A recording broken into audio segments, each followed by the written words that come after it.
everybody. Welcome to this week's edition of Diving Deeper with Pastor Dave and myself. And as you can see, we're doing things a little bit differently this week. But while it may seem unorthodox, we're trying different ways to bring this Diving Deeper feature to you. So today we're doing it via Zoom, and we're going to talk a little bit more about what Pastor Dave had to share today. And so, Pastor Dave, just to start off, I know with your message today, you talked about how we're hungry for the transcendent in our lives, and a lot of that had to do with talk of angels. And so, I guess I'm curious with how do angels, in your opinion, and the Christmas story feed into that, and and experiencing that transcendence? Sure. Well, I think we are all of us are hungry for God to break into our lives. We're hungry for God to break into our world around us and to break through the places of painfulness in our lives, or the places where we're feeling very much alone or disconnected from others or from God. It could be that we're feeling down in the dumps in our spiritual life, or that it's not as strong or as healthy or as alive as we want it to be. There are lots of things that happen in our lives and in our world that just kind of deaden us or dull us, it seems like. And sometimes it's just the routines of life that have a way of doing that to us and leave us just feeling numb or just overwhelmed by the busyness and the things that just have to get done every day and every week. But the story of Christmas, part of the beauty of it is that God does break into our world, and God comes to find us, because God comes and finds all these people to participate in this Christmas story. And so angels represent this invitation of God, this invitation to be a part of this spiritual reality, to move into this spiritual reality for us. And that's a powerful invitation, and that's a powerful experience. I think we've all had a taste of that, or we've experienced that in various ways at times, maybe in an experience of spiritual renewal, an experience in worship or prayer, an experience when God's saving love and grace, touches us and breaks through all the normal stuff in our lives. And this story of Christmas is reminding us that there is spiritual reality all around us. We just don't often see it or notice it or participate in it. I always remember this quote I like that said that we are not human beings having a spiritual experience.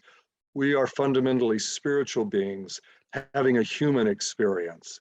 And so we want to allow that image of God, that spiritual image of God that is alive in us and working in us. We want that to come alive again and to respond to God and to what God wants for us, what God wants from us. I agree. And one of the other things that really stood out to me in today's message was this idea of angels introducing people to God's future, if you will. And obviously when we talk about the Christmas story, we're talking about hundreds and hundreds and hundreds of years ago, even thousands. And and I guess the thought that occurs is when you hear that, you kind of think, oh, that's well and good for that time, but do you think God still uses angels today to introduce his plans for the future, or plans for our individual futures? Yes, I always think that God is future oriented.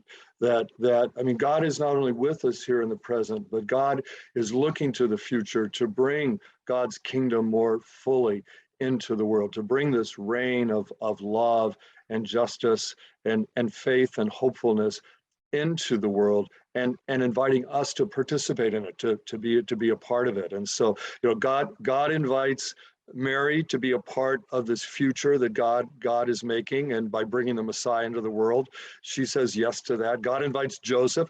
Joseph's such a wonderful character because he's got to be convinced, because the plans are so different from what he expected. And Right. we get our tunnel vision. We get focused on what we think our future needs to be or what we really need to be doing. And part of the message here is that God is working on crafting a future, creating a future that is a blessing to the world. And so, in the way our culture works, we're so individualistic, and we like to think that, well, it's really about me and my future, but really it's about God's future, and that we find our greatest fulfillment by participating in what God is doing and God's plans as God's kingdom unfolds, and we get to help with that, and that can happen in the ways that God invites us to love others, perhaps people that we weren't counting on loving or wanting to love, the way that God invites us to trust God and to do God's work in the world, which might be doing things that make us uncomfortable, but it's being a part of something larger than us. And I think that ties in with the transcendent element. We get excited when we can be a part of something that's larger than just us. That brings great meaning to our lives. And that could be ministry that we're a part of. That could be being a part of something that is helping people way beyond us, and that we get a glimpse of that. Maybe we get to go help and build houses, on a mission project. We get to help feed the homeless. We get to help be a part of a small group that's exploring what faith means, and the way that we get to do that can influence others, can be a blessing to others. And so God is working on a future that brings God's love and care and grace and justice more fully into our world. And what an amazing thing when we get to be a part of that, and our lives can take on those qualities because we're sharing it, we're participating in it. So we get those invitations, I think all the time, in whatever form and ways that they come for us.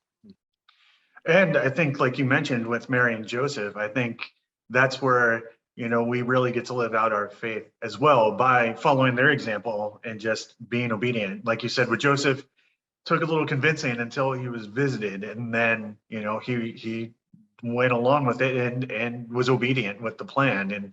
And so it's good to know that you feel that is still something that happens regularly, and something, I think, if I can speak for you, that we should always be aware of or on the lookout for those opportunities or those invitations. Yes, I would agree. I would agree. All right, Pastor Dave. Well, it's been a great conversation today. Unpacking, such a topic like angels and the transcendent and how it impacts our lives even today. And so, I want to thank you for your time, and I want to thank all of you for joining us during this Diving Deeper session. And I also want to encourage you to let us know in the comments below how you're enjoying either today's Diving Deeper or the previous week's Diving Deeper. We'd love to hear from you. That said, we'll see you next weekend.